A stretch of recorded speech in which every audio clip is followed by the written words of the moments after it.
Wenn du als Freelancer arbeitest, machst du wahrscheinlich jede Woche die gleichen 3, 4 Dinge, die nach Schema F ablaufen. Angebote schreiben, Belege sortieren für die Buchhaltung und vielleicht noch eine Präsentation bauen. Und ich zeige dir heute mal 3 Automationen, die ich als erstes als Freelancer einbauen würde. Hallo, ich bin Stefan Jorda von der Akea Akademie und wir zeigen Freelancern, wie sie mit KI und Automation ein lukratives Standbein aufbauen können. Nehmen wir mal das Beispiel Angebote. Eine Anfrage kommt rein, du machst Word auf, suchst vielleicht nach dem letzten Angebot, kopierst es mal, schmeißt den alten Kundennamen raus, den neuen rein, passt die Leistungen an und exportierst dieses PDF und schreibst eine Mail. Wenn du dann schon ein bisschen weiter bist, hast du vielleicht ein Tool wie LexOffice oder ähnliches, wo dir das schon mal abnimmt. Aber dann hast du eben trotzdem so eine Tabelle, wo halt diese Zahlen, Daten, Fakten drinstehen, aber kein schönes PDF. Und andererseits könnte es aber so laufen, dass du sagst, du hast hier ein schönes Template einmal gebaut mit mehreren Seiten, wo du dich nochmal vorstellst, deine Leistungen beschreibst, damit der Kunde auch ein bisschen einen Eindruck bekommt. Und zusätzlich hast du solche Bausteine und die sind relativ individuell und die machst du über die Automation.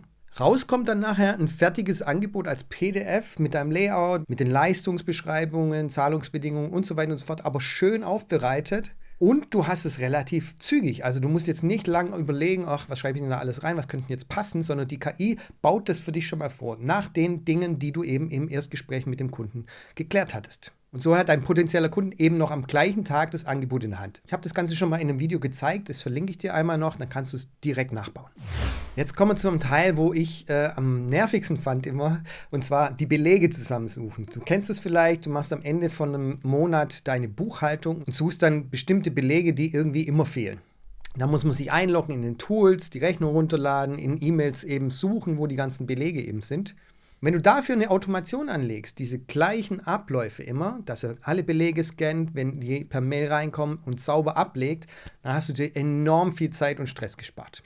Und das Ergebnis könnte so aussehen, in unserem Drive-Ordner sind die Rechnungen, die für das Jahr 2026, in dem Fall hier im August 08, reinkamen, automatisch aus den E-Mails schon hier abgelegt worden. Die Automation dahinter sieht so aus, die ist mit N8N, einem Automationstool, umgesetzt worden. Sieht auf den ersten Blick ein bisschen komplexer aus, als es eigentlich ist. Hier zu Beginn kommt die E-Mail rein in unseren Posteingang, dann kommt die Einstellung, welcher Ordner auf unserem Drive eben angesteuert wird.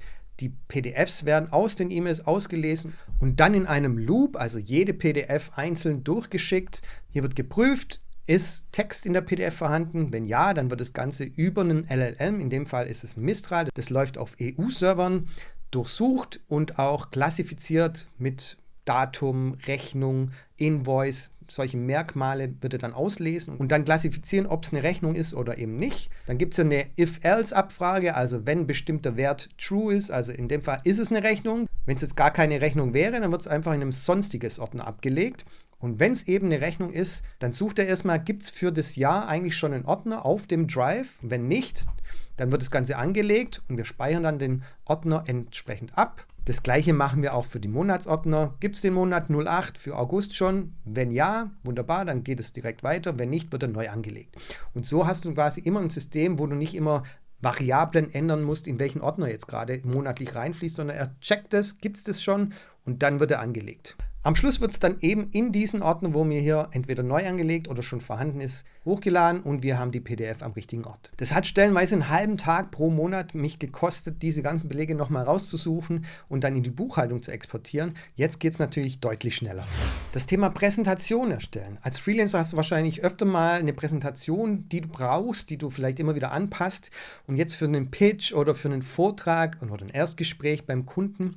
Und da sitzt du vor einem weißen Blatt Papier und musst erstmal bei Null starten. Und hier gibt es eben in Claude ein neues Tool, das nennt sich Claude Design. Gibt es jetzt schon ein bisschen, in der zweiten Version sogar, mit ganz vielen vorbereiteten Anwendungsfällen. Auch hier Slides, das wäre das klassische Präsentationsdeck.